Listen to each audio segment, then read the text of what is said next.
Yeah, so Space Shooter Boundary is they're saying is a Call of Duty in Zero G. I'm not quite sure. This game's still kind of in development. I'm pretty sure it's not out yet. Let's see here. Finally, a game brave enough to answer the question on all of our lips. It says here, what would happen if there was a gunfight on the International Space Station? Now, this is very far-fetched. This is really far-fetched as far as an idea, but it was different. It was very different. This multiplayer shooter tackles its pleasingly silly premise with a surprising seriousness, kitting out its astronauts with plausible near-future tech and maintaining a clean NASA-appropriate aesthetic.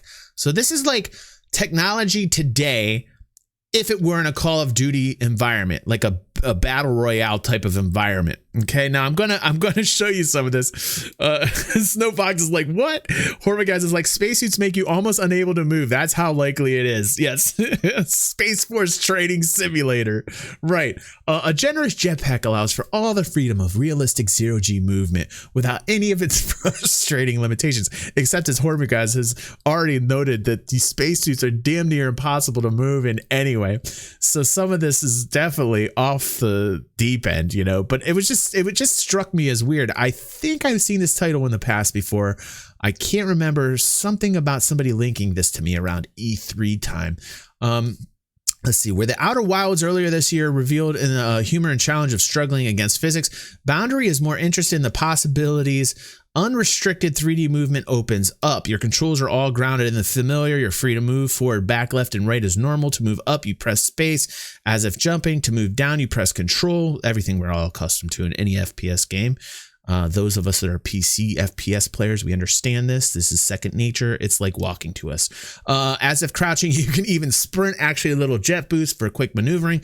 The only unusual thing is the ability to spin your body left or right, allowing you to turn upside down, or rather to recognize that upside down is relative. Now that's interesting because it puts us in like a 360 kind of COD environment, which normally we don't have in a battle royale, so it adds another dimension.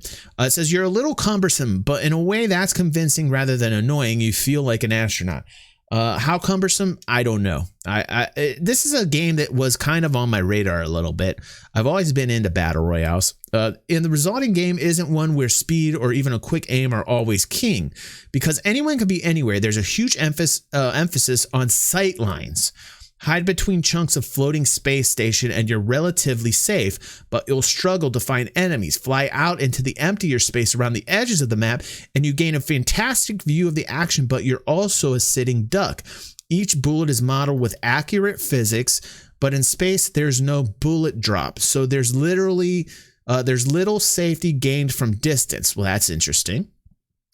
Anyone you can see, you can snipe, even with a lowly pistol. So the trick is in knowing when to prioritize vision or cover and figuring out what cover even is when enemies can be above and below. The maps play around with this core idea brilliantly. One is divided by a huge field of solar panels obscuring one half of the map from the other. But with the environment being destructible, that's kind of cool, you can shoot out segments to create openings to peek through. In one match, I stalked from below before bursting up an ambush. One of the devs identifies it as playing like a submarine. The emphasis is firmly on strategy over reflexes, and it's a wonderfully mind-bending kind of strategy, understanding not only where you should be at any given moment, and even which way up you should be, but also where enemies likely are is a constant challenge with a real rush to cracking it. I'm rubbish at shooters normally, but in this strange, slightly slower world or lack of world, I find myself ruthlessly efficient. As I hunt around spinning stations, I feel like some kind of horrible space shark, a zero-G predator outmaneuvering my prey until they literally don't know which way is up. It's hugely satisfying. So Call of Duty in Zero-G is apt, but it turns out removing one of the essential forces of the universe from the equation makes more of a difference than you might expect. While the gunplay is nothing new, it's entirely recontextualized by the movement and the areas you're traversing, and the result is the most compelling multiplayer game I've played all year. All right, well, so I wanted to see what the trailer is like. I'm not quite sure if this game is even out yet, but I just kind of want to see what it is, graphically speaking, what the game looks like. So let's watch it.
admit, they kind of grabbed me in.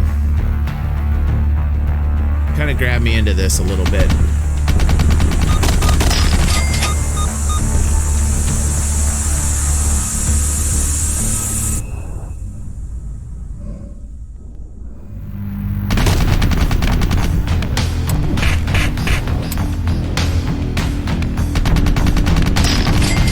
Oh shit. Yeah, they kind of got me. I don't know about you guys, but